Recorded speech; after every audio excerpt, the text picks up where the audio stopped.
T'as changé un truc, non? Nouvelle coiffure. Nouvelles lunettes. Bon, en tout cas, ça te va vachement bien.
Thundercats, ou les Cosmocats de par chez nous, est une série télé créée en 1981 par Ted Wolfe, un inventeur de jouets, mais qui ne vit finalement le jour qu'en 1985 par l'association de deux sociétés, l'américaine Rankin Bass pour la production et la japonaise Pacific Corporation Animation pour l'animation.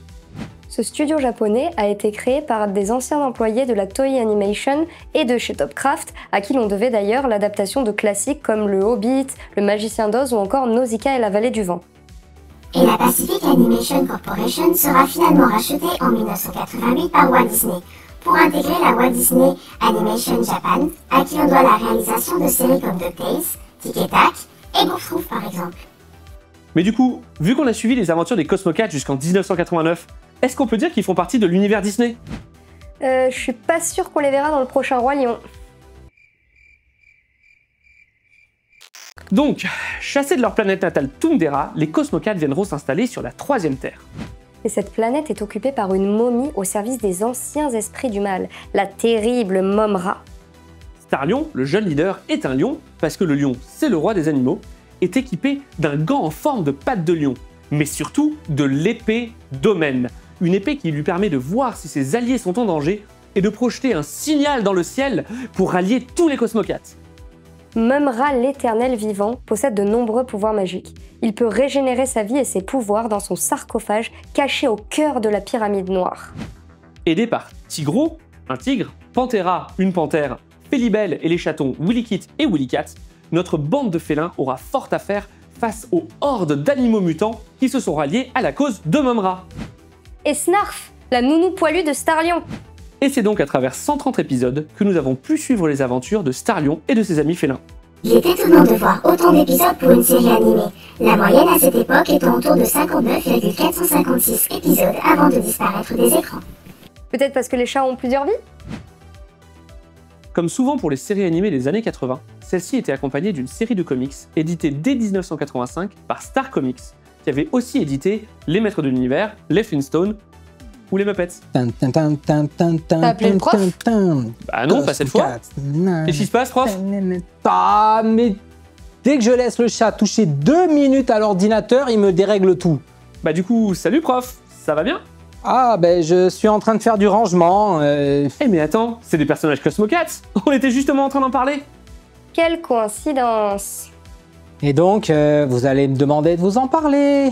Et comme je suis une personne très aimable, je vais me sentir obligé d'accepter et de perdre mon temps avec vous. Eh, c'est fou comme il est super bien écrit cet épisode quand même. Bon, du coup, on parlait des éditions Star Comics. Ils auront édité seulement 24 numéros en un peu plus de 2 ans. C'est surtout Marvel UK qui prendra le relais pour près de 130 nouveaux comics jusqu'en 1991. Au début des années 2000, c'est l'éditeur Wildstorm Comics qui ressortira une édition des Cosmocats avec notamment des crossovers avec la Bataille des planètes ou Superman. Et pas de Batman cette fois. Pourtant, Batman, il est super cool. Mais les Cosmocats auront tout de même rencontré Musclor en personne, Mumm-Ra ayant décidé de lui voler son épée et de faire alliance avec Skeletor. Et je suppose qu'on a également eu le droit à plein de figurines, les séries télé, comics et jouets n'allant pas les uns sans les autres. Les jouets Cosmocats furent produits par la société américaine LJN Toys, fondée en 1970 par Jack Friedman. Cette entreprise était spécialisée dans la production de jouets issus de licences, et ils éditeront plus tard des jeux vidéo pour la NES. L'entreprise avait d'ailleurs déjà produit des figurines E.T., Terminator ou encore Donjons et Dragons. Tout à fait. Et c'est même sur cette dernière qu'ils mirent en place le fameux Battlematic Action sur les figurines Cosmocats. La société sera finalement rachetée par Acclaim, studio qui produira des licences de jeux vidéo comme Burnout, Turok, NBA Jam ou encore mon préféré, Mortal Kombat. Après cette vente, Jack Friedman fondera son propre studio de jeux vidéo, THQ, célèbre pour des séries comme Saints Row, Metro ou alors Warhammer, et surtout le concept Yudro et sa fameuse tablette. Pour en revenir aux figurines, c'est donc de 1985 à 1987 que seront produits divers personnages issus de la série. Seulement 2 ans? Et oui, malgré que ces personnages restent très présents dans le cœur des grands enfants que nous sommes, et des collectionneurs, il n'y a pas eu énormément de produits sortis sur ce dessin animé. C'est une chose différente des précédentes séries que nous avons vues. Oui, qu'on a déjà vu dans nos précédents épisodes, que tout le monde a déjà vu, n'est-ce pas? Bon, si vous n'avez pas vu, le plus simple, c'est de vous abonner immédiatement, d'appuyer sur le petit bouton tout rond, et il vous chantera une... Non, c'est pas ça. Bon, abonnez-vous. Et oui, seulement 3 séries ont été produites, représentant une quarantaine de figurines différentes. Oui, mais il y a quand même eu des playsets, des véhicules, des grosses créatures et plein d'accessoires différents pour combler tous ces personnages. Oui, je me souviens des petits personnages en forme d'ours, et surtout de Snarf. Tout à fait, les Bear Bills, des petits oursons mécaniques. Et à la différence des autres jouets dont nous avons parlé dans les précédents épisodes, la force de cette gamme est la diversité de leurs personnages. On pouvait avoir des petits, des gros, des grands, avec des apparences totalement différentes. Ah oui, ça change de toutes les figurines sorties des mêmes moules.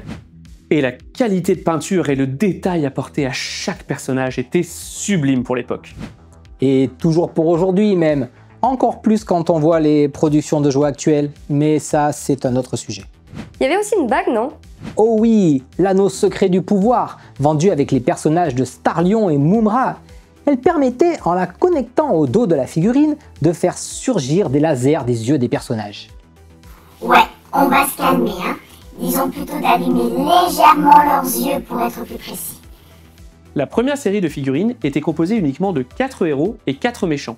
Et c'est au fil de l'apparition de nouveaux personnages dans la série animée que de nouvelles figurines furent produites. La seconde série, produite en 86, apportera de nouveaux personnages et ajoutera de nouveaux concepts. Exactement. Nous verrons arriver dans cette gamme des personnages d'une dizaine de centimètres de haut, comme les oursons, Snarf, les jumeaux, Willy Kit et Willy Cat, ou encore Mammouth, le chien de Mumm-Ra. La vieille dame et son petit chien. Et également une gamme étonnante, les Berserkers, sorte de pirates cybernétiques, chacun avec un mécanisme différent. On pouvait retrouver dans les catalogues LNG de l'époque 6 personnages dans la gamme Berserker, mais uniquement 4 seront produits, les 2 autres n'apparaissant finalement même pas dans la série.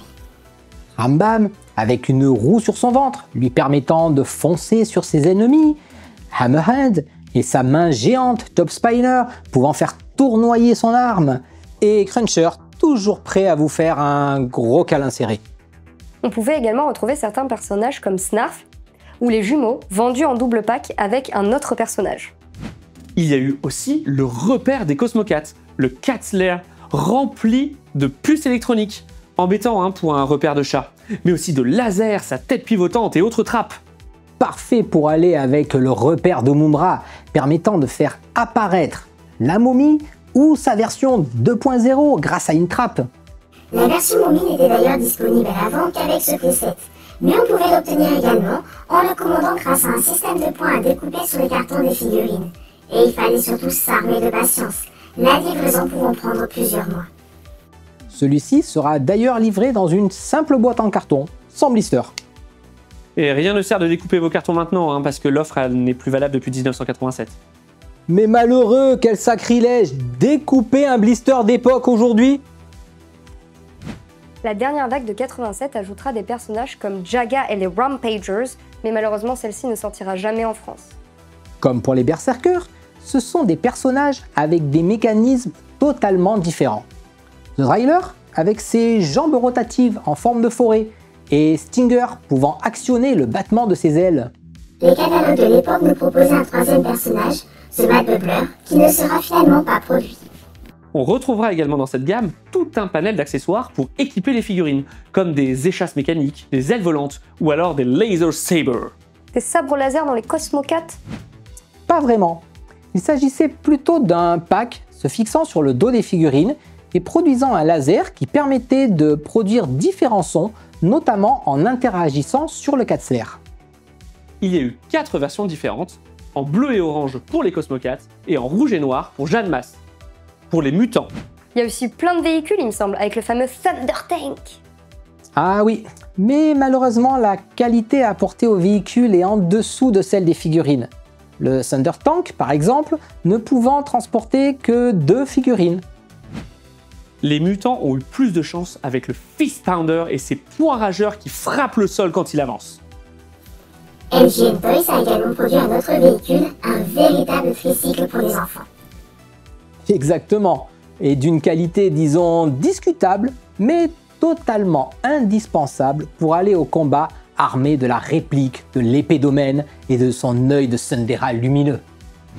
Et comme toujours, on peut retrouver différentes variantes dans les couleurs des personnages, comme par exemple un Starlion avec 3 couleurs de chevelure différentes. Célibel ou Jaga pouvant également avoir une différente couleur de peau. Encore un coup des daltoniens. Je vois pas le rapport, hein. Et hop, encore un fini. On peut constater que les blisters français furent les seuls à ne pas être nommés Thundercat.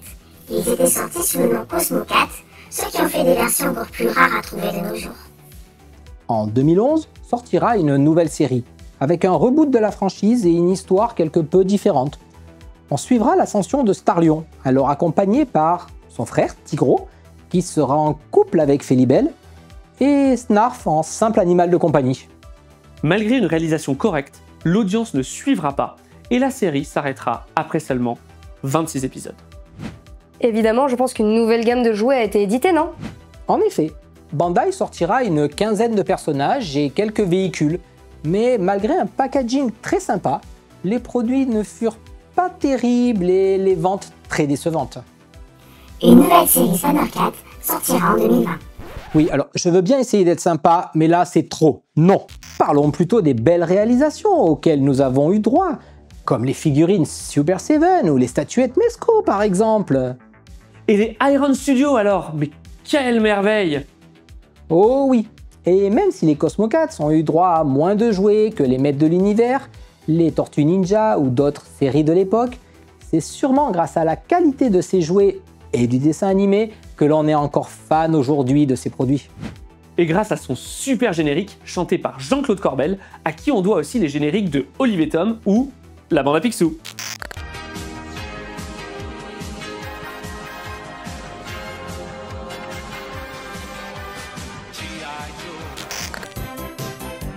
J'ai dans le cœur un grand ami secret. Autobots wage their battle to destroy the evil forces. Une force en flamme qui brûle tout au fond de toi. Et l'espoir qu'un jour tout nous rendra la... C'est vraiment un super générique, JC et Conquérant de la Lumière. Oh mais quelle série mémorable! Même si elle sera produite par Dick aux USA en 1985, elle sera écrite par Jean Chalopin, à qui nous devons aussi des séries comme Les Mystérieuses Cités d'Or, Inspecteur Gadget ou Ulysse 31. Jean Chalopin prêtera d'ailleurs sa voix pour l'intro du générique chanté par Nick Carr, qui fera également Masque ou Pole Position. C'est l'histoire d'Audric, le père de Jace, un scientifique qui, suite à une erreur dans une de ses expériences biologiques, crée par mégarde les monstroplantes, une espèce intelligente capable de créer et de concevoir des armes et des véhicules. Comme quoi, il ne faut pas jouer avec la nature, mais la respecter. Mais le seul moyen de les détruire est d'unir deux pendentifs contenant une racine, celui de Jace et celui d'Audric, alors que celui-ci est parti en abandonnant son fils. C'est l'histoire d'un jeune homme à la recherche de son père, aidé par un vieux sage, un bandit pilote, un petit robot. On n'a pas déjà vu cette équipe-là dans un autre film par hasard? Et non, parce que là, il y a un poisson volant et un enfant télépathe en plus. Et puis, la force lumière, ça n'a rien à voir avec la force. Toute cette petite équipe devra donc retrouver Audric et contrecarrer les plans de Discord, le chef des monstroplantes. Les monstroplantes avaient déjà un Discord. Super novateur comme série. Mais j'y pense, j'ai jamais vu de jouet de cette série. Mais si, la série a même été créée pour vendre les jouets Well Warriors de Mattel, qui étaient déjà sortis bien avant. Mais malheureusement, ceux-ci ne seront jamais arrivés en France, ni en Europe d'ailleurs, ce qui augmente encore plus leur rareté aujourd'hui. Les noms inscrits sur les boîtes de jouets ne sont d'ailleurs pas ceux de la série, et les personnages ne sont absolument pas ressemblants à l'animé. Bien sûr que non, puisque les jouets sont sortis dans le commerce avant que la série soit produite, on te dit. Ouais, encore de la logique humaine. Alors 8 petits véhicules d'une quinzaine de centimètres, 2 un peu plus gros et une base sortiront aux USA. C'est pas énorme pour une série pareille. Hein. En fait, si la série a été un énorme carton en France, ce fut pas du tout le cas aux USA. Et à cause des mauvaises ventes de jouets, elle sera arrêtée après 65 épisodes, ne finissant même pas l'arc narratif. Selon Michael Straczynski, qui était co-scénariste de la série, une fin avait bien été écrite. Jace et ses amis retrouvent Audric sur une planète, mais celui-ci se fera tuer par Discord. Jace parviendra finalement à unir les deux morceaux de la racine et à détruire les monstroplantes. Ah ouais, d'accord, rapide et efficace. C'est un peu comme s'ils savaient pas comment terminer. Comme nous venons de le voir, et même si nos souvenirs sont souvent merveilleux, tous les dessins animés des années 80 n'ont pas eu la même réussite.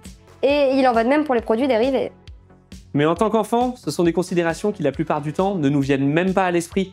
On est très content de jouer avec le jouet de telle série, de regarder les nouveaux épisodes d'une autre, et surtout de découvrir tout le bonheur et tous les nouveaux jouets que vont pouvoir nous apporter les nouvelles histoires qui vont suivre. Alors, merci de nous avoir écoutés, et en attendant, n'oubliez pas qu'un jouet, c'est avant tout fait pour jouer.